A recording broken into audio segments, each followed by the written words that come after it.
Olá pessoal, seja bem-vindos, seja bem-vindas ao MP Podcast, mais um episódio. Hoje a gente vai falar de um assunto fantástico, nós vamos falar sobre paternidade responsável. Nós vamos falar um pouquinho sobre a interferência, as relações, os significados, os conceitos e como a gente pode evoluir cada vez mais nessa relação parental, mais focado na paternidade.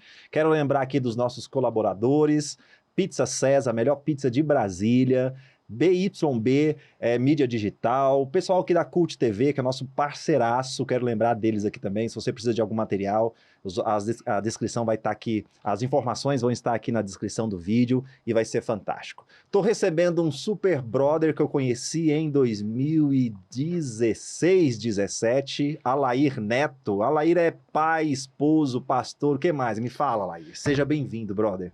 Muito obrigado. Então, para quem não me conhece, meu nome é Alair Neto e como você mesmo disse, eu sou pai, esposo, pastor, professor, designer. Mais alguma coisa que você...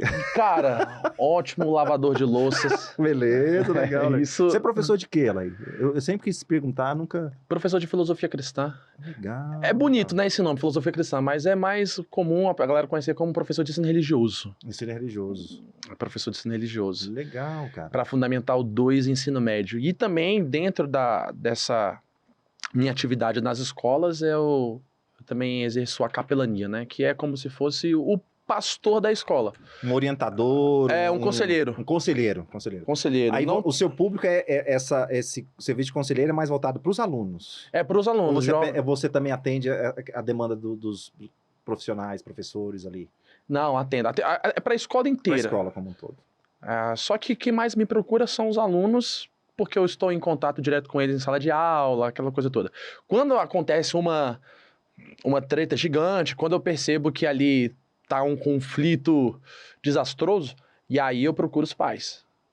Mas é interessante. Os pais, que legal. Mas é interessante isso, porque eu percebo que a eficácia do meu trabalho tá em eu atingir os pais e não os alunos, porque os alunos, eles chegam eles têm um certo tipo de autonomia dentro de casa. Uhum. Eles têm um limite da sua autonomia dentro de casa. Então, muitos deles chegam com os problemas ao ponto de eu olhar para eles e falar assim, cara, quem tem que resolver isso não é você, é o teu pai. Isso tá afetando você, mas a questão, a origem não tá em você, né? E às vezes também, às vezes se você orienta um aluno a uma solução, quando ele chega em casa, ele esbarra na cultura que tá... Isso. Na situação que tá imperando ali. Ó, que louco, é verdade, cara. Então, hoje... eu acredito que a força maior para trazer resolução dentro dos problemas dos alunos está na família, está dentro de casa, está... Meu pai que tem essa frase, né? Meu pai fala assim, cara, se o problema está em casa, a solução também está lá. Legal. Se o problema está em casa, você vai encontrar a solução ali. Às vezes a gente está tentando encontrar soluções fora de casa. Procurando fora. Fora. Então a gente tenta procurar em hobbies, em afazeres, tenta procurar em, sei lá, em bares, tenta procurar em futebol. Vícios, né? Vícios. Sejam eles quais forem. Então, eu percebo que é uma forma de tentar fugir do lugar que você realmente vai ter a resposta, que é dentro de casa, dentro da relação familiar. Então esse assunto paternidade é um assunto cotidiano lá na sua atuação. Total. Eu gosto de dizer que de todos esses meus afazeres, né, de todas essas minhas representações, pastor, professor, de todos, eu não nasci para nenhum deles, a não ser pai. Sim. Meu pai falava muito isso pra mim. Meu pai falava assim, filho, eu posso ter falhado, eu sou filho de pastor. Uhum. Eu posso ter falhado como pastor. Entendo o seu sofrimento. Somos, tá? E ele falava, só que eu tive uma referência muito boa em casa. Uhum. E o mais interessante é que enquanto a gente via a igreja diminuindo em números, não tendo sucesso naquilo que é trazer pessoas novas e tal, a gente via uma relação muito saudável dentro de casa. Que legal. Era meio que fora da curva. Meu pai era um pastor meio que fora da curva nesse sentido, porque todos os filhos de pastores que eu conheci eram revoltados por não ter um pai presente, por o pai ser mais pastor do que pai. Essa relação tem mais vício, tem mais tendência a ser pastor-pai do que pai-pastor. Do que pai pastor. Então eu vi o meu pai abrir mão de muitas coisas dentro da igreja para poder investir na gente, para poder estar com a gente, para poder estar investindo nessa relação. E muito disso, que é interessante, é porque muito disso também é por conta de uma doença que ele tem, que é o Parkinson, que obrigou ele se aposentar de praticamente tudo. Ele se aposentou do trabalho e ele se aposentou também das atividades da igreja. E isso fez com que ele fosse o pai mais presente que tinha entre os meus amigos. Toda vez que eu falava do meu pai, eles ficavam assustados por não entender assim, nossa, existe pai presente? Seu pai fala que te ama, seu pai brinca. Porque o trabalho do meu pai, o trabalho do meu pai era, como meu pai se aposentou, ele descobriu a doença com 33 anos de idade. E aí ele se aposentou. Você tinha que idade? Ai, cara, eu não lembro. Eu não sei, eu já tinha uns 8, 9 anos. Ou seja, muito novinho, né? Muito novo, muito novo. Seu pai e os filhos também. E os filhos, nós somos 3. Eu sou o mais velho, tem a minha irmã ali do meio e tem o meu irmão mais novo. E aí o meu pai, o fato dele ter se aposentado, ele tinha tempo de sobra. E o médico deu 3 anos de vida pra ele. Caramba. Falou bem assim, ó, você tem 3 anos de vida. Com 36, 37... Já, acabou. Aí qual foi a lógica do meu pai? Eu falei assim, cara, eu tenho 3 anos de vida, eu vou fazer tudo que eu sempre quis fazer e vou ser a melhor pessoa possível. Eu não posso desperdiçar tempo, eu não posso perder tempo, então eu vou focar naquilo que é mais importante pra mim. Eu acho que esse senso de que a qualquer momento ele poderia morrer, fez com que ele fosse muito presente em todos os momentos da nossa vida. Ele tratava aquele momento de uma forma muito valiosa. Então, o trabalho do meu pai era inventar qual brincadeira ele iria fazer com a gente quando a gente chegava em casa da escola. Que legal. E o mais legal disso tudo é porque o meu pai, ele encarava isso como uma provisão de Deus. Porque ele se aposentou, continuava recebendo, mas não precisava mais trabalhar. Então eu não tinha que disputar o meu pai com o trabalho. Eu não tinha que disputar o meu pai. Ele continuava ali recebendo do seu trabalho, mas aposentado. Então ele foi um pai livre. O trabalho dele, então, foi ser pai. O trabalho dele foi ser pai. Legal. Foi ser pai. E todo mundo chegava com uma doença, a gente chegava como superpoder.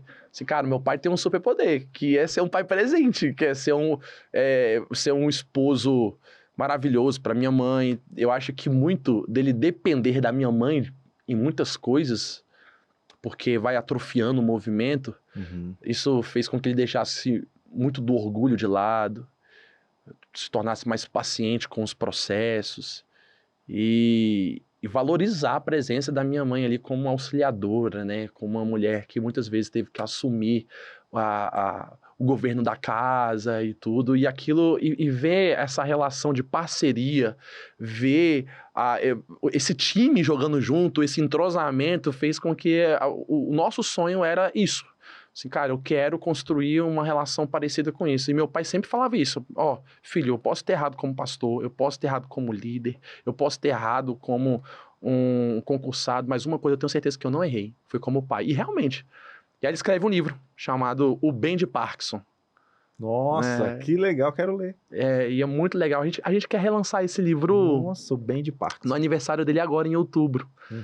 E aí ele fala como que a doença salvou a vida dele. E muita gente fala assim, você não acredita que Deus pode te curar, não? Não sei o que, se a sua fé é pequena. Cara, eu lembro do meu pai me enfrentar algumas crises de fé por conta disso, que a galera falando assim, nossa, mas você é pastor e tal, e essa dificuldade que você tá passando, tá precisando de mais fé.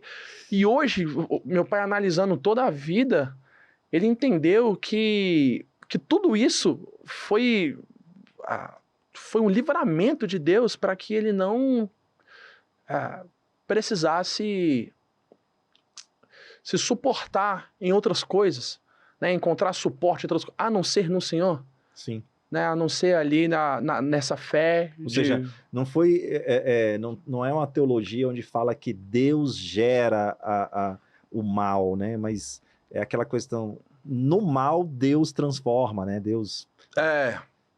Nenhum mal vem para nossa destruição. Isso, Essa é a ideia do meu pai. Tudo coopera, né? Aquela expressão. Tudo coopera. Não no sentido de que tudo é legal, tudo vai ser bom, eu vou ser imune, vou ser isento de tudo, mas tudo coopera no sentido de até nas questões humanas, né? De adversidades, existe um caminhar, né? Existe uma direção, a gente encontra essa direção, né? Legal. E muitas vezes o fato da gente passar por privações de algumas coisas nos deixa mais aguçados em outras, sabe? Sensíveis em outras. Sim, sim. Então a gente percebe isso mesmo no corpo humano. O Alair, então, essa sua experiência de paternidade, né? De você, experiência como filho, o que ela te trouxe de conceito de paternidade hoje? Porque a sua experiência foi como filho. Né? E agora, o que você traz para você sobre essa experiência, assim, de conceito, de experiência, de falar, olha, sobre o assunto paternidade responsável? O que para você, Alair, é paternidade responsável? Legal. Eu entendo muito que paternidade é uma paternidade responsiva, né? Uma paternidade que vai gerar uma responsabilidade. É alguém que tem um compromisso com o próximo ao ponto de se doar até o seu limite para ver a transformação do caráter do outro, para ver a verdadeira construção, né, de uma família que sabe se relacionar com um outro que é diferente de você. Legal. Então, para sair um pouco desse campo abstrato e filosófico, né? Para mim, uma paternidade responsável é um pai que ele entende o seu papel dentro de casa de conduzir os seus filhos a se tornarem seres humanos melhores. Nossa. É isso. É um caminho. É um caminho. É uma trajetória. Ele faz parte do processo, né, de conduzir. O pai, ele não é aquele que detém os filhos para ele. Ele não tem os filhos como um objeto, algo que pertence a ele. Um troféu. Um troféu. Ele não está nessa posição. Então, eu entendendo a minha responsabilidade de gerar a minha responsabilidade de conduzir os meus filhos para serem seres humanos mais misericordiosos, né, com sede de justiça, tendo um caráter forjado em valores, para trazer essa humanidade de afetos, de amor, de cuidado, de se responsabilizar pelo mais fraco. E eu entendo que isso que me torna um pai responsável. Uhum. É isso que me faz um pai que está buscando gerar essa responsabilidade na família. Cara, eu gosto muito da descrição lá de Gênesis, né? Quando Deus constrói tudo e agora é o momento do homem dar prosseguimento a isso, né? Aí ele diz assim, vocês serão férteis, então agora multipliquem-se. Cara, quando vai tratar de formar outro indivíduo, o termo é multipliquem-se, né? Não é somar, é multiplicar, ou seja, é formar outro a partir de si. Legal. Então, assim, olha, legal. Eu acho muito legal esse texto, porque, assim, cara, é formar um indivíduo não a partir de uma estrutura externa, mas formar o indivíduo a partir de si. Olha a responsabilidade disso, né? Tipo assim, olha a seriedade disso, no sentido assim, ó, o privilégio disso, né, cara? É você formar um indivíduo não dando a ele estruturas externas, né? Não dando para ele apenas, é claro que é importante, mas assim, é entender que caráter é formado a partir de outro caráter, né? Legal. Cultura é a partir de outro, eu insiro uma cultura a partir de mim, né? Então eu gosto muito de entender essa relação familiar, onde aquilo que eu quero transmitir não vai ser transmitido a partir de uma estrutura de algo externo, mas de uma relação, de um convívio, de um pertencimento, né? de uma construção, de transmissão a partir do que eu sou, cara. Isso é muito louco, né? Cara, você falando sobre isso, eu entendo muito que essa transmissão ela só acontece a partir de uma referência de vida, né? Eu vou exercer a minha identidade, porque em Gênesis, a palavra Gênesis vem da genética, né? O nosso começo, o nosso início, ali está a nossa identidade. Eu gosto do livro de Gênesis porque ele estabelece muito bem a nossa identidade. O que é ser humano? Né? Não o que é ser, não é papéis que nós vamos exercer. Não, o que é a coerência e a essência de ser humano. De ser a tradução de um Deus invisível de uma forma visível, né? O espírito que existe realmente de fato em Deus. E aí, a gente só consegue passar essa nossa essência a partir de uma referência, não exercendo um poder de regras. E hoje eu percebo que um dos desafios de ser pai hoje é que muitas vezes nós queremos que os nossos filhos cumpram as regras e achamos que essas regras têm poder para salvá-los. Tem poder para salvá-los da perdição, de como que o mundo está hoje. Nossa, são tantas mudanças, nossa, são tantas filosofias, são tantas ideologias, e a gente vai criando um meio de proteção. E esse meio, essa cerca de proteção, essas cercas elas são colocadas a partir de regras. Você só pode até aqui, o limite é esse. Não faz isso, não faz aquilo. Ou eu vou te dar tudo para você não precisar ir lá. E eu vou te dar tudo para você não... Eu vou montar uma estrutura, eu vou criar uma bolha. Aqui você tem tudo, você não precisa experimentar nada lá de fora. E é muito frustrante isso, porque normalmente o que eu percebo dentro da minha realidade, agora um lado empírico, né, que eu vejo, é que muitos meninos que são colocados, né, dentro desse ambiente super protetor, é aguçado mais a vontade deles saírem disso, sabe? E quando saem disso, e aí eu, dentro... Cara, eu sou pastor, então, de certa forma, muitas coisas são conectadas a versículos bíblicos, né? Muitas coisas são conectadas a valores bíblicos. Aquilo que eu entendo hoje para mim como valor, eu aprendi dentro dessa direção, dessa palavra. E aí Paulo fala bem assim, cara, o pecado encontrou força na lei. Nossa. Não o contrário. Não o contrário. O pecado encontrou força na regra. Porque qual é o papel da lei? O papel da lei não é se colocar como cura. O papel da lei é o diagnóstico. É mostrar para nós que nós somos limitados, mostrar para nós que nós não somos perfeitos e que sozinho nós não conseguimos. Quando ela se torna cura, cara, isso vai gerando uma revolta porque a gente começa a perceber incoerência nessa realidade. Então uma coisa é eu falar para minha filha bem assim, filha, não bate na sua irmã. Eu esqueci de falar, mas eu sou pai de 2 meninas, né? A Manuela mais velha e a Babi mais nova. Eu falei assim, filha, não bate na sua irmã. É uma regra, eu coloquei uma lei ali. E como pai, eu sinto que eu tenho poder para colocar essa cerca, né? Para botar esse mandamento. Que você obedece e eu mando. Você não pode bater na sua irmã. Não deve bater na sua irmã. Só que se ela não perceber uma coerência na minha vida, isso vai tornar ela cada vez mais revoltada.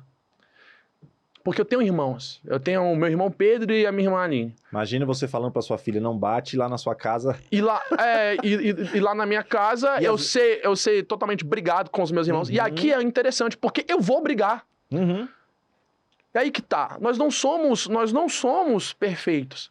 Então vai chegar um momento em que eu vou entrar num conflito com os meus irmãos. E ao perceber isso, a minha filha, ao perceber isso, vai gerar uma revolta. Aí que ela vai falar, não serve nem pro meu pai, vai servir para mim isso. E isso é o que acredito que é a lógica que Paulo tem na cabeça quando fala que o pecado vai encontrar força na lei. Agora, concluindo, quando eu falo que a gente vai passar isso por uma referência, agora é diferente.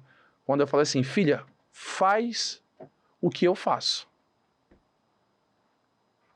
Porque vai chegar um momento que eu vou entrar em conflito com meu irmão. Mas aí, eu querendo ser uma referência por ter falado para ela não brigar com a irmã, eu vou me reconciliar com meu irmão. E aí, nisso, então, ela vai perceber a minha coerência, tanto nos meus acertos, quanto nos meus arrependimentos. Porque eu me coloco como referência. A lei não tem poder para consertar ninguém. As regras não têm poder para consertar ninguém. Tanto que em escolas onde se tem mais regras, é onde se tem mais pessoas revoltadas. A lei não consegue consertar o agressor.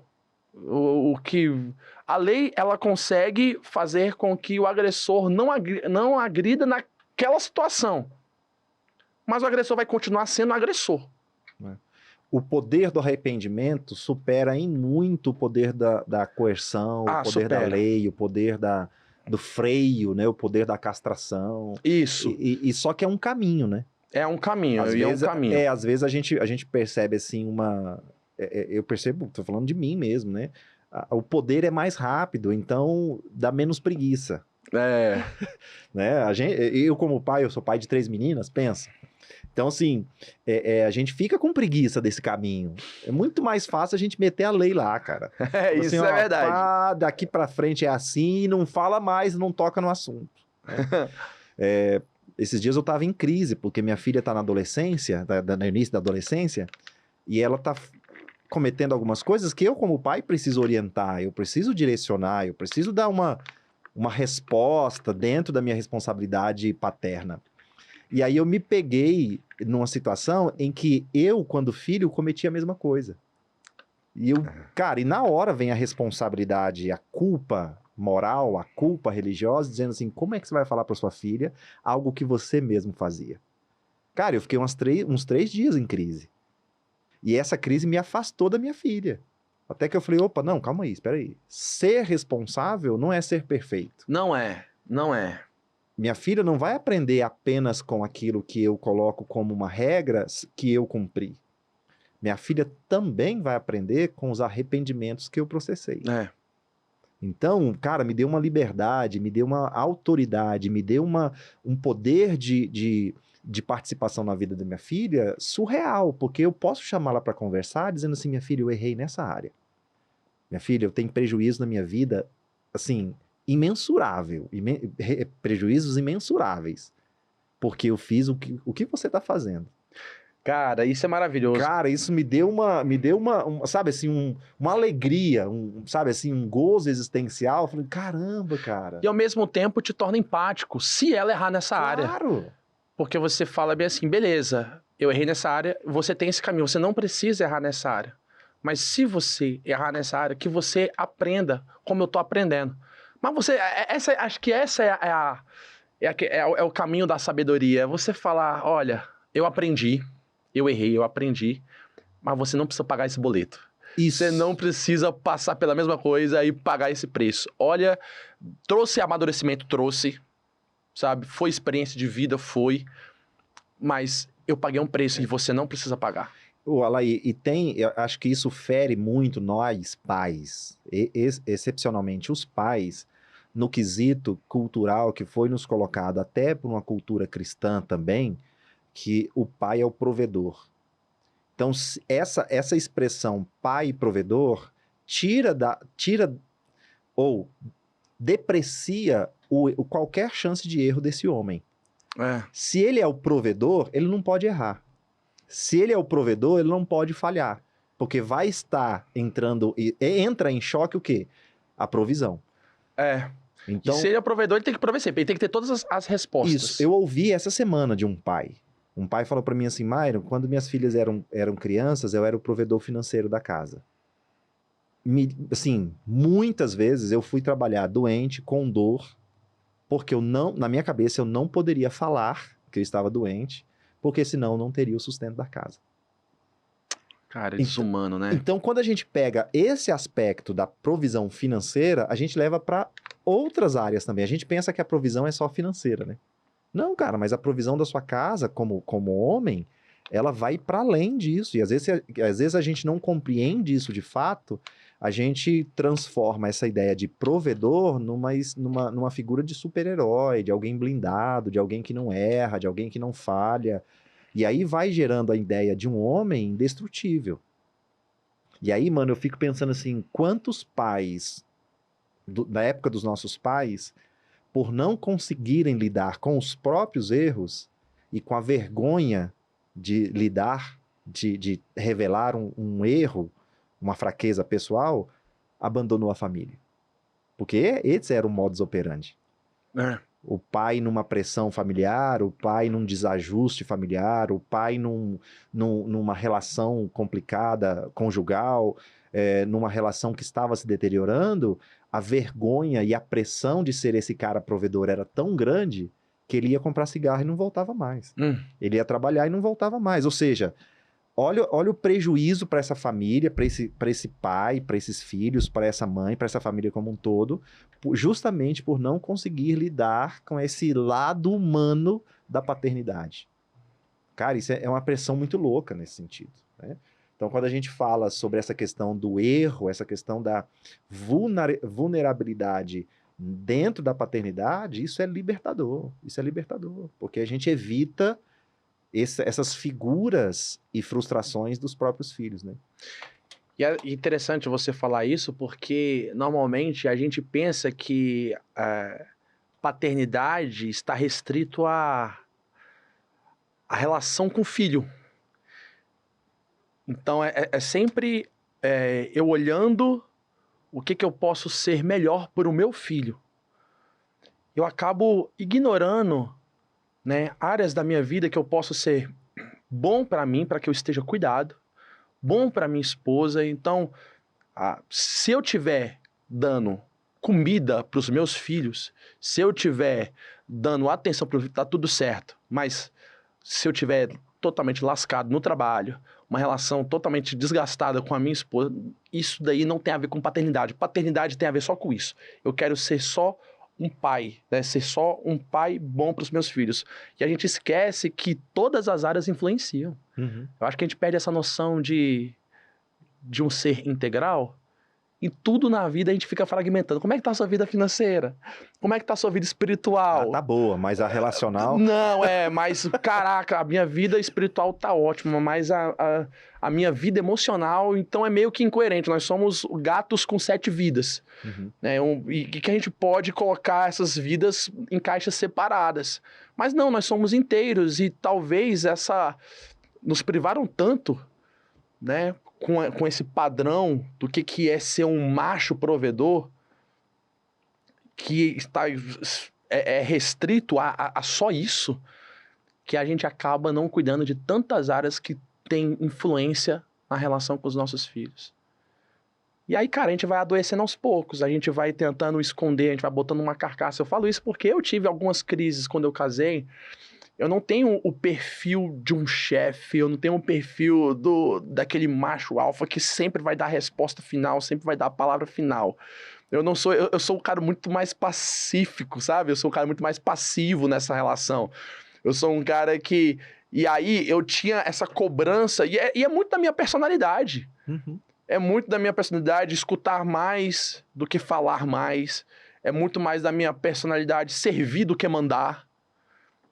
E aí eu não conseguia encontrar nessa minha personalidade um papel dentro desse padrão. É como se eu precisasse mudar totalmente quem eu sou. Não, você precisa ser o cara que manda.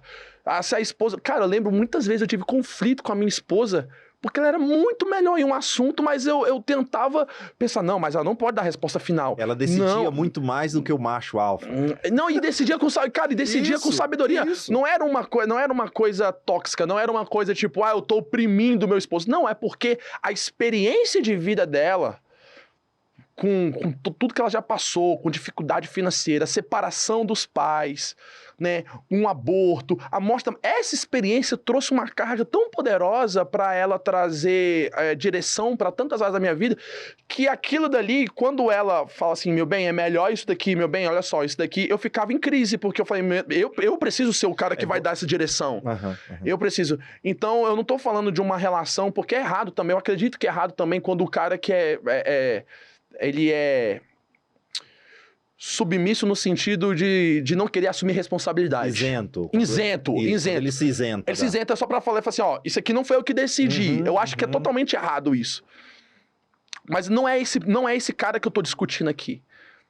É o cara que tá aprendendo na vida e que tem ao lado dele uma parceira que também tá aprendendo e em muitas áreas da vida dela, ela tem autoridade para poder ensinar muito mais do que ele em algumas áreas. E às vezes a gente vai até para um choque geracional que a mulher, sim, às vezes vai decidir.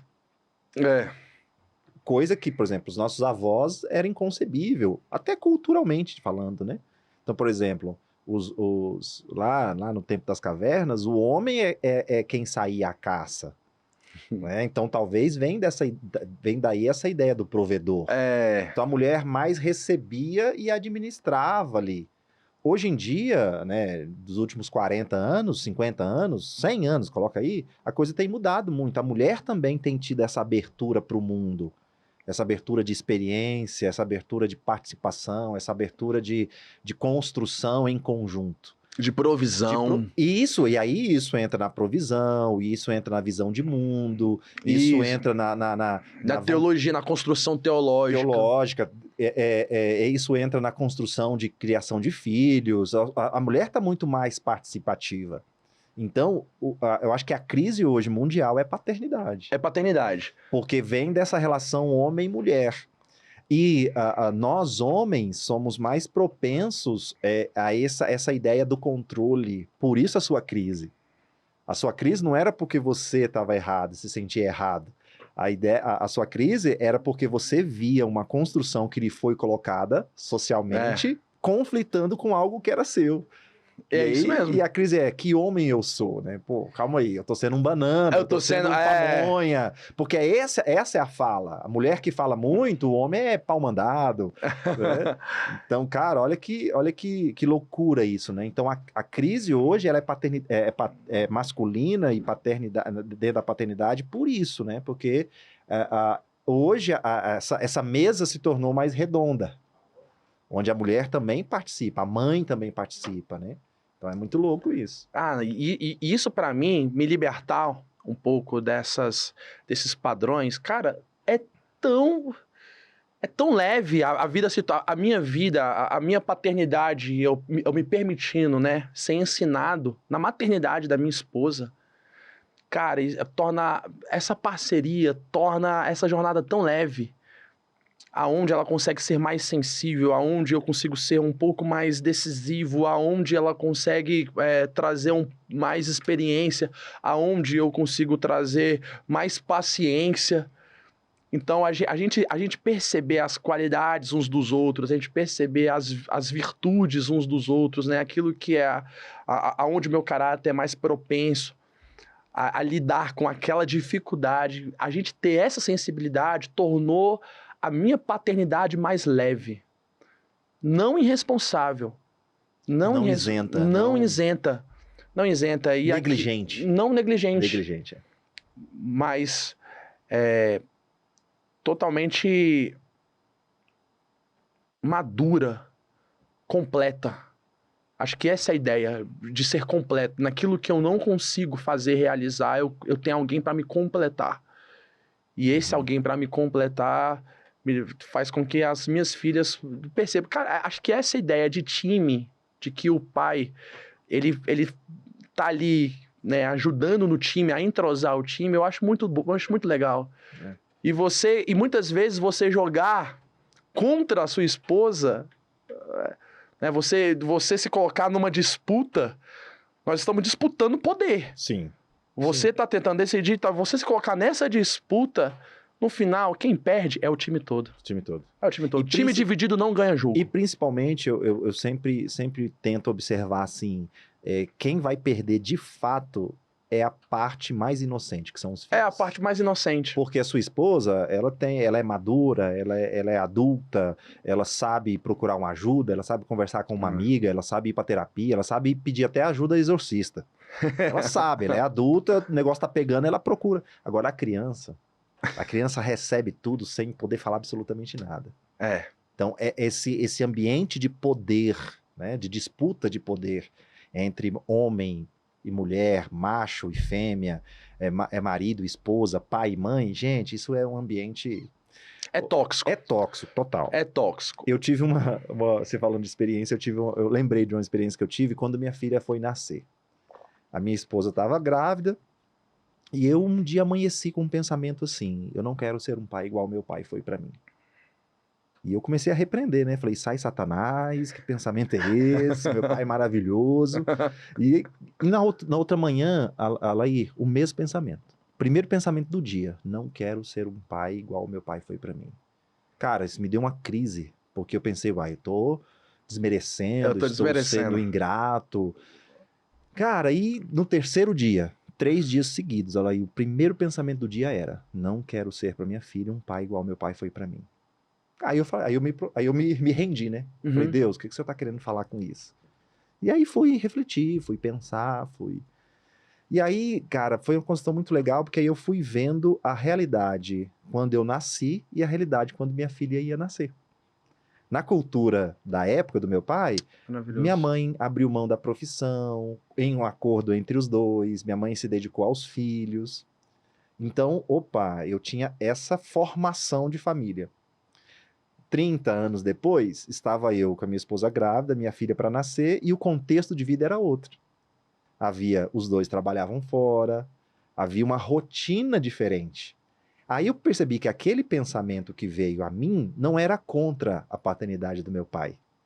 Era justamente como eu serei tão bom para minha filha quanto meu pai foi para mim nesse contexto diferente. Nesse contexto, com os recursos que ele tem, com aquilo que foi acordado. Cara, maravilhoso. E aí eu sentei, chega arrepio. Eu sentei com a minha esposa e falei assim: olha, eu preciso mudar a minha forma de padrão parental dentro da paternidade. E para mim foi uma experiência grandiosa. Porque na cultura do meu pai não tinha a participação da forma como eu deveria ter. Foi aí onde eu aprendi trocar fralda, dar banho, pentear cabelo, fazer comida. Então, legal. Cara, e aí eu sentei, né, com a esposa nesse contexto, falei assim: olha, vamos fazer um acordo? À noite a criança é minha, de dia ela é sua. Cara, melhor experiência da minha vida. Então, hoje eu tenho um relato do meu pai dizendo assim: meu filho, eu admiro o seu jeito com as suas filhas. Cara. Agora, bacana. Fruto de quê? Fruto dessa reflexão. Opa, espera aí. Não é contra o meu pai, não é contra um modelo, mas é como que eu vou manter o mesmo valor numa situação que é cotidiana, que é diferente. Eu acho que é isso que às vezes está faltando pra gente, né? A gente fazer essa leitura de como está agora, justamente para eu manter o que foi bom, ou até para corrigir algo que não foi tão legal. Mas essa maturidade de manutenção da paternidade a despeito das mudanças circunstanciais, cara. Eu acho que isso é legal. Você falando sobre essa questão da gente perceber algumas coisas lá, é muito... Primeiro que é muito corajoso da nossa parte assumir que por mais que o nosso pai tenha sido muito bom, não foi perfeito. Uhum. Algo que fica no passado como um afeto bom, uma memória afetiva gostosa, é muito difícil a gente reconhecer os defeitos. Sim. Eu percebo que muitas vezes a gente começa a idealizar coisas até que não existiram. E eu sempre fui assim com meu pai. Meu pai sempre foi um pai muito maravilhoso, muito presente. Sempre, meu pai sabia dar bronca na gente. Era muito legal. Uma vez ele me pegou na mentira, né? E aí ele chegou com um papel em branco pra mim e falou assim: filho, amassa isso aqui. Eu amassei, agora desamassa. Eu desamassei. E aí ele falou assim: e aí, continua a mesma coisa esse papel? Eu falei: não. Ele, pois é, a minha confiança é do mesmo jeito. Eita. E aquilo, eu falei: caraca, e aquilo ficava assim: não, pai, me bate, mas não fala essas coisas pra mim. Porque doía mais quando ele me batia. E aí, a gente olhar pra trás e essa caricatura que nós criamos de um pai maravilhoso, com medo de, às vezes, até assumir, né, reconhecer que, por mais que ele tenha sido maravilhoso, ainda assim teve defeitos, eu acho muito corajoso. Uhum. Eu tenho isso com meu pai também. Eu acho que eu coloquei meu pai num pedestal que, muitas vezes, eu olhava pra trás e eu falava assim, não, eu vou ser desse jeito com os meus filhos. E um exemplo desse é a forma de corrigir. Meu pai sempre me corrigiu de um jeito, a moda antiga, né? Então era ali. E eu entendo que naquela época o recurso que ele tinha, o recurso pedagógico que ele tinha era esse, sabe? De, cara, eu vou bater porque senão ele vai ir para um caminho pior. Eu vou disciplinar dessa forma, né? Do jeito mais severo e tudo. E aí eu cresci, eu falava isso para minha esposa. Eu falei assim, não, eu vou bater nos meus filhos. Foi bom pra mim. Foi bom pra mim. Olha. Eu me tornei quem eu sou hoje porque o meu pai um dia me bateu. Graças à surra do meu pai. Graças... A gente usa esse jargão, né? Então eu tinha isso muito claro. Muito claro, é isso. Meu pai acertou. E a minha esposa falou assim, não, amor, não vamos fazer assim não, e tal, não sei o quê. Eu falei, não, foi desse jeito que funcionou. Beleza.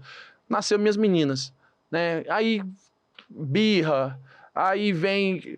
E a gente... E é muito interessante, cara, porque esse processo de paternidade, eu acho que um dos maiores desafios é tentar esquecer essa ideia de querer provar alguma coisa para alguém, querer provar para os outros, provar para a sociedade, provar para os meus amigos que eu sou um pai onde os meus filhos me obedecem, né? Onde eu tenho autoridade em casa. Eu acho que isso atrapalha muito a gente. E é um desafio nosso a gente deixar isso de lado e tentar entender e compreender mais essa realidade infantil, essa realidade do filho. Apesar da gente já ter sido filho, só que a gente parece que tem uma amnésia na cabeça, eu não sei o que é isso, que a gente esquece como é que eram as nossas crises, Sim. A gente esquece como é que eram as nossas artes, as nossas birras, e quando E aí bati uma vez, não funcionou. E aí bati outra vez, não funcionou, e foi indo, não sei o que, até eu chegar à conclusão de que aquilo dali só tava piorando. Eu falei, cara, eu tô falando pra ela não bater, batendo. Ela, às vezes, tá sendo mais agressiva ali depois de eu ter aplicado esse tipo de disciplina na vida dela. E aí eu entrei em crise. Eu falei, como assim? Por quê? Eu lembro que eu me sentia mal e eu sempre tive essa ideia de que, não, o pai não pode ser liberal, o pai... Permissivo. Como se não existisse, porque é como se fosse só duas formas de pensar. Eu acho que quanto mais a gente veio de uma geração que a galera não estudava paternidade. A gente não estuda para ser pai. A gente quer aprender na raça. Na tradição. A gente quer aprender na tradição. E ninguém busca estudo. E aí eu falei, cara, eu preciso conhecer mais. Eu preciso estudar. E aí foi aí que eu conheci a disciplina positiva. Que até então eu tinha um preconceito. Eu achava que era, não, beleza, é só dando flores, é só no amorzinho e tudo, e o filho... Até eu entender que a disciplina positiva, ela tem uma disciplina. Só que não necessariamente precisa ser uma punição física. Castigo, precisa usar esse recurso. A disciplina está ali, é você criar um ambiente ali para o seu filho. E aí tem uma frase na disciplina positiva que fez muito sentido comigo, que eu escutei de uma das professoras que a gente fez um curso, né? Ela falou assim, olha, muitas vezes nós falamos bem assim, eu dei certo porque meu pai me bateu. Nossa. Aí ela fala bem assim, não, você deu certo apesar do teu pai ter te batido. Nossa, que forte, cara. E aí aquilo fez sentido pra mim, Claro. Porque eu fui percebendo que, por mais que meu pai tenha sido maravilhoso, de certa forma, o jeito que ele me disciplinou criou uma projeção de Deus na minha cabeça. Então, muitas vezes, a minha forma de relacionar com Deus foi guiada através da culpa e do medo. Porque eu tinha medo. Eu tinha medo. A pessoa fala assim, não, você tinha respeito. Não, cara, hoje eu falo, eu já falei isso pra ele, assim, numa conversa muito sincera. Já falei isso pra minha mãe. Assim, e eu acabava escondendo algumas coisas com medo de apanhar. Eu acabava escondendo. Eu lembro uma vez eu ter desenhado na parede de casa. E meu pai falou assim, quem foi que desenhou isso aqui? Aí eu joguei a culpa na minha irmã, né? Não, foi a Aline. A Aline era menor que eu, né? Começou a chorar. Fui eu. Eu falei, oxe, eu pensei, caraca, ela foi a primeira experiência de Jesus na minha vida. Sabe? Primeiro Jesus foi minha irmã. Primeiro Jesus foi minha irmã. No meu lugar.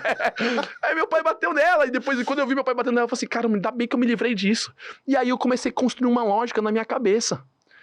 De que se eu não contar, eu me livro da punição. Olha só.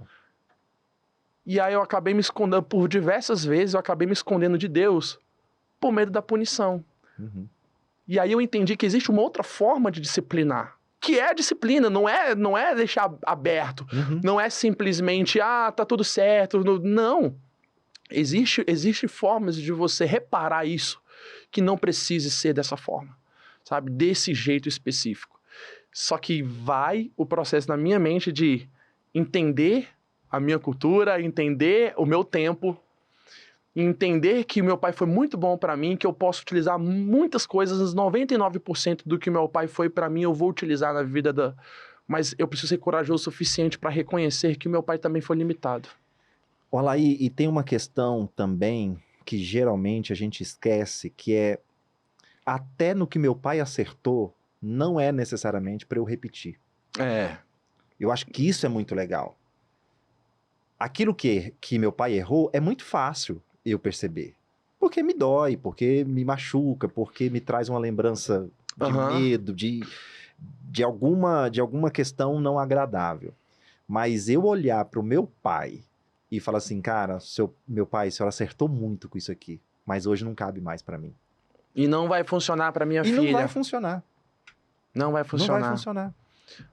Porque a realidade é outra, o contexto é outro, o momento é outro, né? A construção do mundo é outra. Esses dias a gente estava falando sobre paternidade, né? E assim, uma das coisas que ajuda a gente a sermos curados dessa questão, nessa relação, não só das nossas filhas, mas sermos curados no sentido de dar autonomia para mim como pai em relação ao meu pai, é entender que o meu pai, o meu avô e o meu bisavô também têm um distanciamento de evolução. Meu pai foi muito melhor do que o meu avô foi para ele. Né? O meu avô foi muito melhor para o meu pai do que o meu bisavô foi para o meu avô. Então, assim, existe uma evolução, né? Que se meu pai cometeu algum erro comigo, poxa, meu avô cometeu muito mais com o meu pai. Meu bisavô muito mais com o meu avô. Isso é verdade. Então, assim, a gente está numa carreira evolutiva o tempo todo. E a gente não pode ter medo, então, dessas mudanças. Isso é verdade. E não só o que foi ruim. O que foi ruim, legal, eu vejo, eu noto. Mas também o que não serve mais. Eu acho que tem 3 níveis, né? O que eu olho e falo assim, não, isso aqui eu vou repetir. Cara, isso aqui é muito legal. Meu pai fez comigo e eu vou repetir. Pô, isso aqui é da hora. Isso aqui é atemporal. Isso aqui eu vou dar uma adaptada. Isso aqui não foi legal, mas eu vou ter que adaptar. E a outra coisa, não, isso aqui não faz parte de mim, isso aqui eu não quero. Né? Você falando sobre a disciplina, eu lembrei de um argumento que a galera cristã, nós usamos, né? Não afaste a vara do seu filho. Né? Cara... Nossa, esse é um dos textos mais mal interpretados que existe, assim, nesse quesito familiar. Porque o texto está trazendo uma ideia, uma metáfora do pastor de ovelhas, né? Que usa o cajado ali como uma ferramenta, né? E aí, não é a vara que bate, é a vara que direciona, né? A extensão do braço do pastor é a vara, né? E é muito mais no sentido de conduzir, de mostrar o caminho do que de bater. Conversa com qualquer pastor de ovelha, se você bater numa ovelha, meu filho, você perde. Você perde leite, você perde lã, você perde crescimento, porque a ovelha paralisa.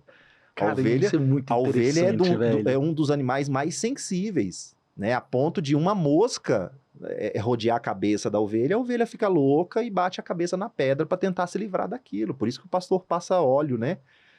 Unges a minha cabeça com óleo, né? Então, é um repelente, porque uma mosca tira a paz da ovelha. Aí você imagina uma paulada. Aí a gente pega esse contexto onde um pastor não bate na ovelha, um pastor lá, né? E a gente fala assim, não, eu vou sentar a ripa no meu filho. Que deturpação de um texto, né? Ou seja, muito mais projetando uma violência interna, projetando nesse texto uma violência dentro de mim, do que lendo um texto de forma adequada. Então, pai não é para bater. A disciplina é para direcionar. É para direcionar. A vara é para direcionar. A vara, inclusive, tem aquele, né, as varas do pastor antigo, tem aquela curva na ponta, é justamente para puxar a ovelha do perigo. Então não bate, você puxa, você traz. Você traz. Olha o desenvolvimento de uma relação e não de uma violência, né? Então é muito legal a gente entender essa violência que está muito mais dentro de nós e a gente justifica ela até no texto bíblico do que, de fato, extrair do texto bíblico algo contra a nossa violência. A gente tem muito aquela questão, né? Se não vai vir pelo amor, vai vir pela dor. Nossa. E ainda tem gente que acredita que isso está na Bíblia. Sim. Sabe? Cara, eu já conversei com um pai onde ele falava isso. Não, porque a Bíblia disse, né? Quem não vem pelo amor, vem pela dor. Eu falei, nossa, pai, sério mesmo? Acrescentares? Onde está isso? Onde que tá isso, cara? Onde é que tá isso na Bíblia? E aí eu percebo um movimento de Deus muito, muito contrário a isso. Ali da misericórdia, né?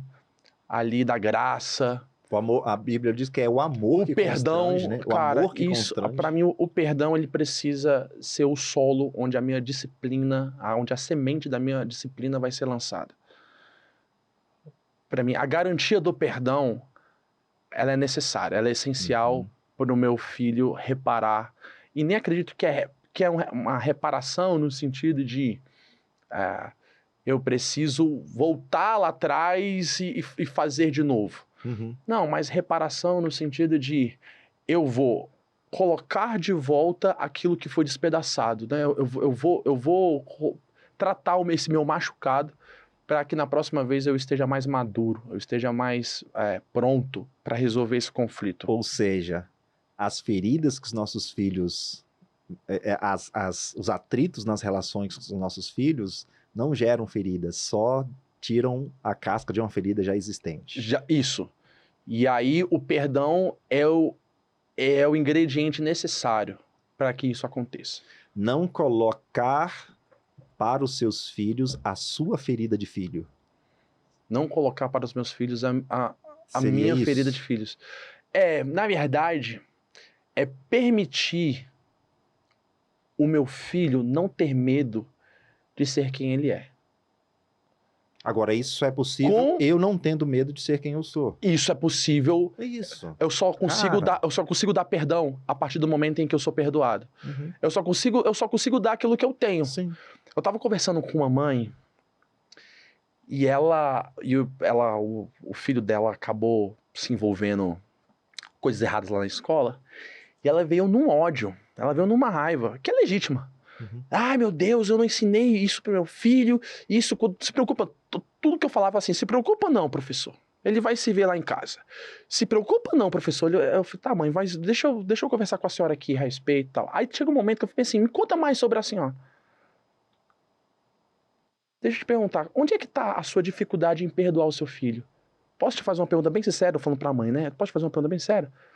A senhora já se perdoou? Nossa. Aí o olho dela começou a encher de lágrimas. Porque ela foi lembrando, aí que tá. Não colocar nos meus filhos a minha ferida de filho, porque lá atrás eu não fui, talvez, perdoado pelo meu pai. E aí que gerou em mim uma falsa sensação de que essa é a única forma de eu conduzir o meu filho. Eu preciso colocar a dúvida do perdão para ele ter medo de errar. Se eu coloco a dúvida do perdão, se ele tem dúvida de que eu posso perdoá-lo, então ele não vai errar. Como se isso resolvesse, né? Como se realmente isso fosse funcionar. Ele vai ser abandonado, ele vai ser rejeitado, ele vai ser expulso de casa, não vai ser aprovado. E aí, o que eu percebo é que muitos pais machucados, né? Pais doentes, têm criado filhos doentes. E isso é a forma engraçada, porque dentro da nossa família, a gente aprende a se relacionar com a sociedade. Então, ele aprendendo isso em casa, é assim que ele vai tratar os amigos. É assim que ele vai tratar a futura esposa. É assim que ele vai tratar o futuro empregado ou o futuro chefe, o patrão. Sempre colocando a dúvida. Errar comigo é só uma vez, tá? Se errar de novo, já perdeu. Já não tem mais o meu relacionamento. Já não tem mais a minha amizade. E essa dúvida do perdão tá fazendo os meninos... Aí o mais interessante é que eles falam assim, nossa, mas lá em casa ele não é assim. Eu escuto muito isso dos pais. Nossa, nem parece que é meu filho. Mas por quê? Porque o filho tem medo de ser quem ele é dentro de casa. Sim. Ele tem medo de ser quem ele é, porque ele tem a dúvida se ele vai ser abraçado ou não. Tem a dúvida se ele vai ser acolhido ou não. E a gente tem a sensação de que se eu der a certeza do perdão, então ele vai errar à vontade. Então ele vai fazer Libertinagem total. Libertinagem total. Eu lembro que eu falei isso pra minha esposa no casamento, né? Na hora que eu fui falar dos votos, eu falei assim, olha, eu quero que você tenha certeza de que em mim você tem um perdão. E aí, na mesma hora que eu fui contar isso pros meus alunos, ih, é o corno manso, ih, agora que ela vai errar. Agora... Aí eu falei, gente, vamos lá. Aqui na escola tem a equipe de limpeza.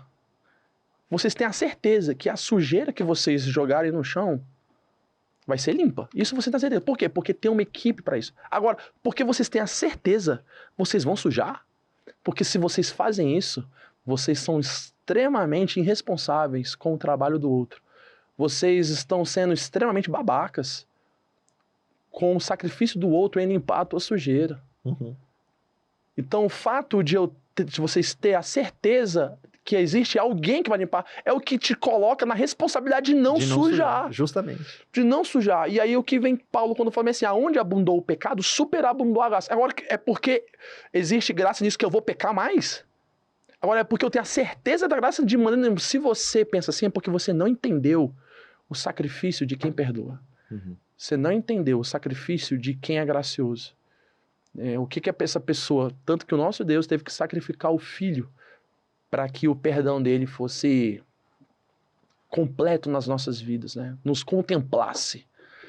Então, quando eu falo isso para minha esposa, olha, eu quero que você tenha garantia para minha esposa e para as minhas filhas, dos meus filhos, em mim, eu quero que você tenha certeza disso. Eu vou te disciplinar, né? Nós vamos reparar isso daqui, né? Nós vamos ver como que a gente vai consertar isso daqui, mas eu quero que você tenha certeza que em mim você tem um perdão, porque lá fora não tem. No mundo não tem. Se ele não encontrar perdão dentro de casa, lá fora ele não encontra. Eu acho muito legal essa ideia que você traz, e a Bíblia tem uma história do filho pródigo, né? Do filho pródigo. E é muito legal essa noção de pertencimento. Porque naturalmente, no nosso estado, na nossa criação estrutural, a gente tem uma noção eminente do abandono. Então, o filho pródigo volta para casa dizendo assim, caramba, eu vou falar o seguinte pro meu pai, pai, pequei, pisei na bola, tal, já não sou seu filho mais. Me considere como seu servo. Aí ele vem ensaiando no caminho, né? Vou falar isso. Quando ele chega diante do pai, o pai, meu filho, seja que bom, tal. Aí ele começa, pai, o meu discurso é o seguinte, pequei, pisei na bola, desculpa, fiz o senhor de besta, causei maior transtorno familiar, social, até político na cidade, a galera tá aí meio alvoroçada, os cartórios da cidade estão tudo doido, porque eu tive que refazer toda a questão de herança, deu um bafafá, desculpa. Então, a partir de agora, não me considere mais seu filho. Aí o pai interrompe, fala, parou, aí não é a sua área, agora sou eu. Legal. Que você pisou na bola, pecou, errou, causou um transtorno, beleza. Agora, nada muda esse pertencimento. Não é direito seu dizer se você é meu filho ou não. Cara, isso pra mim é Cara, fantástico. e é interessante, porque talvez se a gente tivesse esse mesmo exemplo hoje, um exemplo moderno desse hoje, o pessoal vai falar assim, cara, esse pai, muito manso. Esse pai... Disciplina positiva. Irresponsável. Disciplina positiva. Irresponsável. Mas é só no ambiente de perdão que eu consigo ser transparente. Sim. Cara, é só porque eu tenho a certeza que Deus que me perdoa que eu confesso meu pecado. Se eu tivesse a dúvida de que o meu pecado pode não ser perdoado, por que eu vou me expor se eu ainda vou arriscar não ser perdoado e vou me arriscar à toa? Então a minha esposa só consegue ser quem ela é, só consegue contar pra mim os piores traumas dela, sabe? Os seus demônios, os seus pesadelos, os seus medos, se ela tiver a certeza de que ela não será abandonada.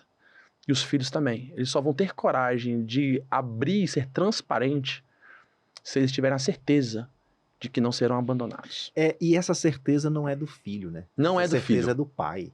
É o pai que gera essa A certeza. grande questão é essa, é porque essa cultura do pai provedor, do pai perfeito, do pai soberano, do pai herói, né, do pai mito, né, do pai figura emblemática, tira a humanidade paterna, né? É. Então, pai não pode ficar desempregado, pai não pode quebrar, pai não pode ouvir a esposa. Cara, eu já ouvi um conselho, hein? Num seminário, numa conferência cristã, que aconselhava o seguinte: a esposa que trabalha precisa receber o salário dela, depositar na conta do marido, porque é o marido quem define o que vai fazer com o dinheiro. Caramba! Percebe isso? Ou seja, então o que que a gente está transmitindo? Eu já escutei. Vai, destila. Agora, vou ter que falar. Eu já escutei o cara falar bem assim: não, porque nas reuniões aqui na igreja tem que ser feito para nós homens. As nossas esposas, é só você dar o cartão e deixar elas do shopping. Nossa. Cara, quando eu escutei isso, eu falei: não, não é possível, não é possível que eu tô escutando isso. Uhum. E aí eu olho pra realidade lá em casa, eu fico, cara, isso não ia funcionar nunca. Então Sabe? a gente está num momento social, mundial até, muito conflitante, né? Dessa cultura que insiste em dizer para nós que uma forma de vida é a forma padrão correta, e a gente está numa situação que mudou totalmente e a gente não está sabendo. Então nós pais estamos nessa crise. Eu confesso a minha crise de arrumar casa. Eu confesso a minha crise de lavar louça. Eu tava conversando esses dias lá, a galera da igreja perguntando: e aí, Mário? Cara, não, eu não fazia não. Por quê? Porque esse meu lado padrão, aprendi, homem não faz. Homem não faz. Eu tô me tornando menos homem Menos se eu tô lavando homem, essa louça. menos autoridade, menos poder, menos resposta, É. menos sacerdote da casa. A gente tem todas essas nomenclaturas. E, cara, e uma coisa que você falou aí, que eu acho que a gente precisa, que a nossa geração precisa rever a forma como nós colocamos nos nossos filhos as expectativas que nós criamos e que Uhum. colocaram em nós. Sim, Então esse padrão, ele é uma expectativa sim. do que eu preciso me tornar para me provar, né? Então, eu preciso ser esse macho, eu preciso ser esse provedor.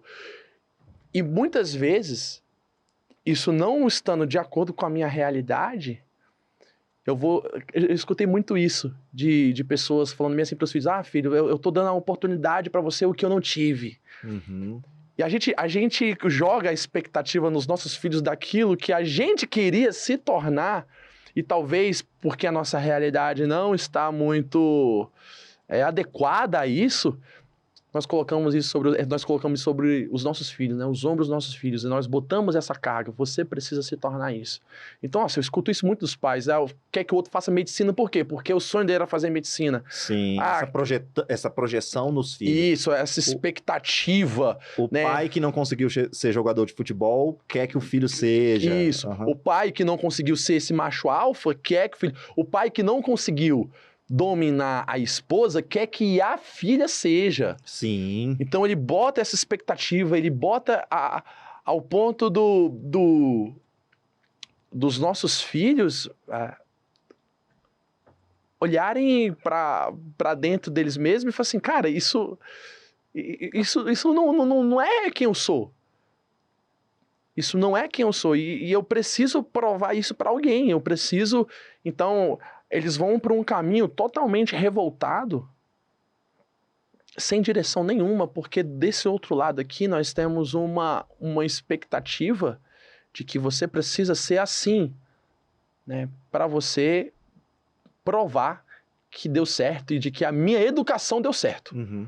Eu preciso provar para o mundo que a minha educação deu certo. E como que eu provo isso? Você suprindo as minhas expectativas. Existe uma construção que é o seguinte: o mundo, né, talvez aí até influenciado pelas guerras, Primeira e Segunda Guerra, Guerra Civil e tal, ele depositou toda a confiança, e foi necessário isso, nas instituições. Então, as instituições eram muito padronizadas, por quê? Porque havia uma destruição generalizada, então todo mundo precisou se organizar em instituições para reconstruir esse mundo, seja fisicamente, até também de forma subjetiva. E agora, beleza. Só que nós estamos vivendo uma época agora que o mundo está construído. Então, essas instituições, quem dizia que era quem dizia para o indivíduo como se portar naquele contexto. Então, todo mundo meio perdido, todo mundo meio desorientado, o mundo todo destruído, tal. Então, então vamos se juntar aqui, criar uma instituição para juntos a gente dizer para o indivíduo, é assim. Só que aí, beleza, isso funcionou, Alair. Tá tudo certo. Funcionou. Os padrões institucionais serviram para reconstruir esse mundo. Agora o mundo está construído. E aí? Então a gente está percebendo agora uma dificuldade, porque as instituições elas não têm mais tanta função como antigamente. O mundo está construído. Então agora o indivíduo é capaz de criar os seus padrões naquilo que compete a ele. Ele não precisa mais de uma instituição dizendo para ele como seguir. Legal. A ponto de eu me juntar com você agora e formar uma instituição muito mais natural e menos estruturada, baseada nas nossas convergências e não naquilo que a gente precisa construir. Então, talvez o nosso choque está sendo isso. A galera mais antiga ainda crê nas instituições como forma de orientação. Nós que nascemos numa geração de mundo construído, a gente fala, não, eu posso ir para lá, eu posso ir para cá, eu posso vir para cá, eu posso experimentar isso, eu posso experimentar aquilo. Por quê? Porque o mundo está formado. Então, às vezes, ainda está tendo muito atrito por isso, porque a gente está vendo o enfraquecimento e a gente gosta da instituição, né, de forma como era, só que está perdendo. Então, você vê grandes instituições que funcionavam, não funcionam mais. Por quê? Porque cada um está tendo a sua condição de criar o seu próprio modo de vida. Então, sindicatos, cada vez menos. Clubes, cada vez menos. Porque cada um faz o seu itinerário de viagem. Você não precisa de um clube para se divertir. Isso é verdade. Instituições que você precisava de carteirinha para entrar, por exemplo, um Macro, né, um supermercado. O primeiro supermercado lá atacadista que chegou em Brasília, por exemplo. Você tinha que ser membro para comprar. Cadê o Macro hoje? Não tem isso mais. Os escoteiros da minha... E interessante, né? Se essas instituições, elas não se abrem para as mudanças, elas entram em colapso, né? E a gente percebe até instituições religiosas nesse mesmo processo, nesse mesmo caminho. E eu gosto quando eu entendo Deus a partir de uma metáfora de um rio, sabe? E não um poço. Quando Jesus fala que a partir de nós, né, fluiriam rios de água viva, falando de uma mulher que está retirando água do poço. Porque o poço, ele é rígido, né? Ele Todo mundo vai lá. Todo mundo vai lá, ele é aquela estrutura já em construção. O rio não, o rio ele é flexível. O rio ele é fluido. O rio ele está sempre em movimento, está sempre em constante mudança. Isso é maravilhoso. Sim. Porque hoje eu percebo, eu estava conversando com um pai que descobriu que o filho está passando por esse processo de afetividade, homoafetividade, né? E aí ele falando dessa crise, porque a expectativa dele é que o filho fosse dentro daquilo que ele entende de um homem masculino, macho, né, que exerce a sua masculinidade. E ele percebeu o filho dele fazendo esse movimento contrário, tá deixando ele em crise. E ele falou para mim bem assim: poxa, professor, mas a gente não pode chegar para eles e falar que eles podem ser o que quiser, sabe? Podem... Aí eu falei pro pai bem assim, eu falei, pai, quem dera se isso fosse verdade. Quem dera se isso fosse verdade, porque a maioria dos homossexuais que eu converso, eles não queriam ser homossexuais. Então ame seu filho, deixa Deus tratar o coração dos dois nesse processo. E eu falei pra ele, naquilo que eu não entendo, eu amo. Eu amo, eu abraço, eu acolho. Livre de expectativas. Eu lembro que quando eu tava com a Babi no colo, pequenininha, eu olhava pra ela assim, pequenininha, eu falei, nossa, já imaginando altos planos. Caraca, a minha filha vai montar uma banda de rock, eu vou participar. A minha filha vai ser uma missionária, a minha filha vai ser uma pregadora e tal. E eu senti a minha consciência, né, me advertendo, trazendo brigando comigo, né? Trazendo uma advertência pro meu coração. Seu papo, não faz isso com a tua filha, velho. Não faz isso. Não crie essas expectativas ao ponto de você colocar sobre ela um caminho de aprovação. Uhum. Que se ela desviar um pouquinho... De que você precisa ter isso para ser amada. Você precisa ser isso para ser amada. Não ensina para sua filha o que ela precisa Chegar no poço. ser. Chegar no poço para beber água. Para beber água. Ensina a sua filha quem ela já é. E ela é filha. Aqui, minha filha, ó, vem beber água, ó. É isso. É no meu poço. É no meu poço aqui, ó. Essas águas aqui, ó, é o que eu queria. Jacó me deu esse poço. Jacó. Eu levantei esse altar aqui. Esse tá poço doido? eu construí. Tem que vir aqui, querida. Nossa. E aí... E aí eu senti, cara, Deus usando a minha consciência para me cobrar isso. Não faz isso com a sua filha. Não ensina o que ela precisa ter para ser. Ensina que ela já é. Ensina que ela já é amada, ela é filha. E o fato dela ser amada é o que vai dar recurso suficiente para ela exercer o propósito daquilo que ela nasceu para ser. Legal. Eu tenho um costume com as minhas filhas, e eu comecei com a minha filha mais velha. Toda vez que eu ia levá-la na escola, antes dela sair do carro, eu falava assim, minha filha, você, pro papai, é uma excelente aluna. Antes das notas, antes do boletim, sabe assim, aleatório. Cara, isso é tão legal pra mim. Porque aí eu tô assegurando a minha filha de que a minha relação com ela não é pela resposta, mas é... E é bom a gente falar que esse processo não é um processo romântico. Não é, não é difícil fazer isso. É porque a gente fala isso, a galera pensa assim, que gosta, o Alai é o pai perfeito, o Myron maravilhoso. Não. Cara, só a gente sabe que a gente passa, as crises que nós enfrentamos para poder fazer esse tipo de afirmação. Sim. Sabe? Não é romântico e nem natural e automático. Isso. É uma coisa assim, o tempo inteiro dentro de você. Mas que é a única forma de trazer salvação para os nossos filhos. E não quer dizer que a minha filha é excelente aluna, não. Cara, sabe o que é? Eu falo muito de pai, lá na escola e tal, e de vez em quando a minha filha apronta umas coisas lá na escola, e a gente fica nessa, e fica assim, caramba, será que é aquilo que eu tô tentando ensinar? Mas é porque, cara, esse processo... Essa é a ideia. É um processo, é uma jornada, é uma caminhada.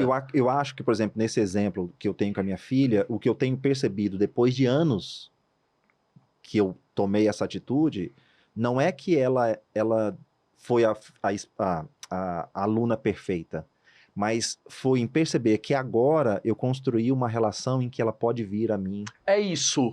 Myron, é isso. Ela chega em mim e fala assim, ih, pai, tirei só 12, ó. A prova valia 20, tirei 12. Eu falo, opa, então tá surtindo efeito aquilo que eu semeei. Então, eu não tô semeando uma expectativa de que ao falar que ela é boa aluna, ela vai passar em tudo. Ela vai passar em tudo. Ela vai passar no NB. Não é uma motivação. Não é uma motivação. É uma identidade. É uma identidade. Quando ela tiver necessidade, ela tá com a porta aberta aqui comigo. Ela sabe aonde procurar. Ela sabe que... E em outras áreas. Por exemplo, quando minha filha foi... apaixonou pela primeira vez, e eu ministro isso na sua vida que vai chegar logo. Minha filha veio falar primeiro pra quem? Pra mim, cara. Ela poderia falar pra amiga, ela poderia falar pra coleguinha, ela poderia falar... Não, cara. Ela teve a liberdade de chegar em mim e falar isso. Com muita timidez, com muita vergonha, com muito medo, sim. Mas ela quebrou essa barreira e falou pro carinha assim... Não, eu só vou aceitar sair com você o dia que eu contar pro meu pai.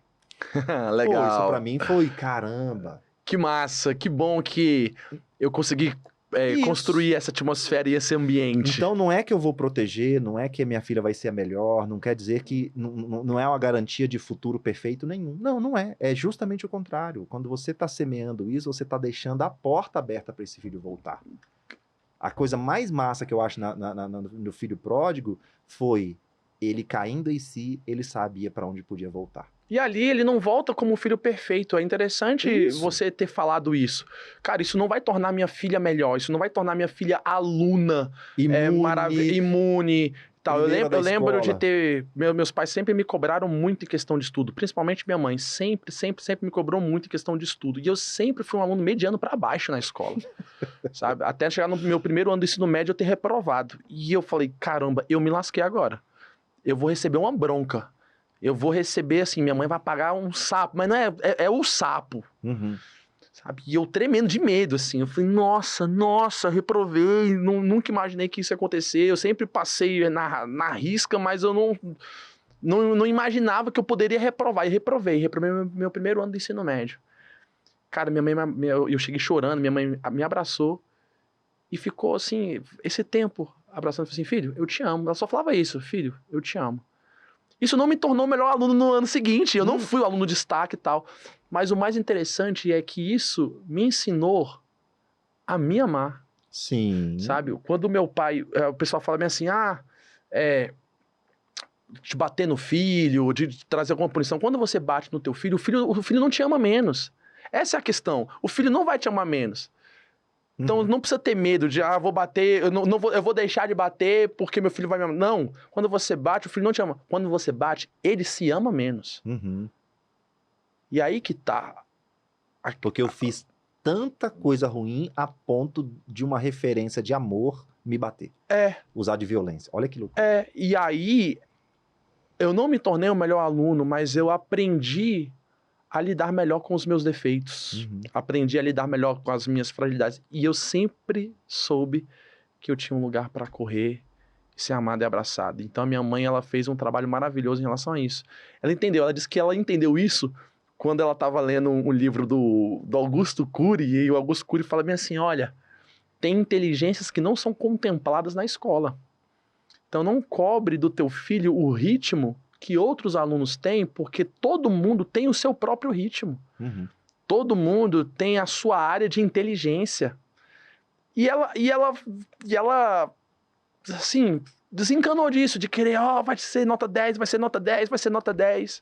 E eu percebo que muitos dos meus alunos que não têm bom desempenho na escola, sofrem essa pressão dos pais, que não adianta de nada. Absolutamente nada. E às vezes eles vão estudar na pressão, na obrigação, coisas que eles não vão aprender. Eles vão decorar. Uhum. E aquela coisa, na marra, para poder passar de ano e não receber a punição dos pais. E às vezes, na verdade, essa pressão, em vez de ser um motivador, é um atrasador.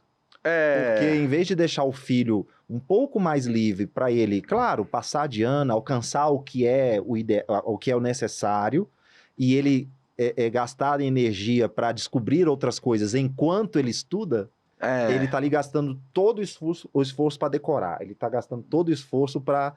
E aí, aquilo que ele poderia estar aprendendo, que é muito mais a prática dele, em conjunto com essa pressão mais leve, ele tá adiando lá para frente. Então é muito louco, né? Então a criança passa aí 8 horas estudando porque ela tem dificuldade. Mas ela poderia estudar 4 para passar. Nossa, tem pedagogo que não pode ouvir esse podcast.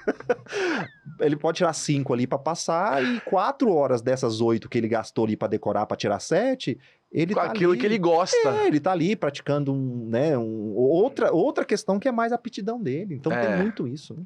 Tem muito. Fala aí, obrigado, mano, pelo... Que é isso, cara? Que é isso? A gente vai ter que gravar o segundo, porque não deu pra...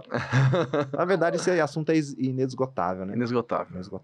Tá sempre em mudanças, né? Como a gente já comentou aqui no podcast. Muito obrigado. Agradeço. Obrigado pela sua vinda, obrigado pelo papo, obrigado pelos insights, muita coisa pra gente refletir. Não, eu agradeço demais, eu agradeço por você abrir esse ambiente, porque de certa forma isso faz parte do meu propósito, do meu trabalho. Nas minhas redes sociais eu tenho compartilhado mais dessas questões, né?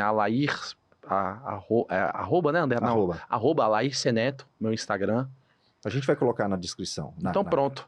E aí eu agradeço demais, porque pessoas precisam ter acesso às informações que nos transformaram e que Sim. pode servir para trazer um ambiente mais saudável dentro de casa, onde um ambiente mais leve. Eu acho que esse é o propósito de um filho de Deus, é facilitar os processos da vida, né? Não ser um atrasador, mas ser alguém que facilita os processos, facilita as relações, facilita as reconciliações. Então, eu acho que esse podcast está fazendo um bom papel nisso daí. Amém. A gente fica feliz. Gente, até a próximo episódio, próximo dia, próximo papo. Assista, compartilhe. Se você não se inscreveu nesse canal, se inscreva. Ajuda a gente a compartilhar esse assunto. Muitos pais precisam. A gente falou aqui muito sobre filho, mas na verdade esse assunto não é para filho, esse assunto é para o pai. O pai precisa ouvir isso. E que mais famílias, quanto mais famílias saudáveis a gente tiver, melhor o nosso mundo, melhor pessoas serão e mais harmonia. Um abraço e até a próxima.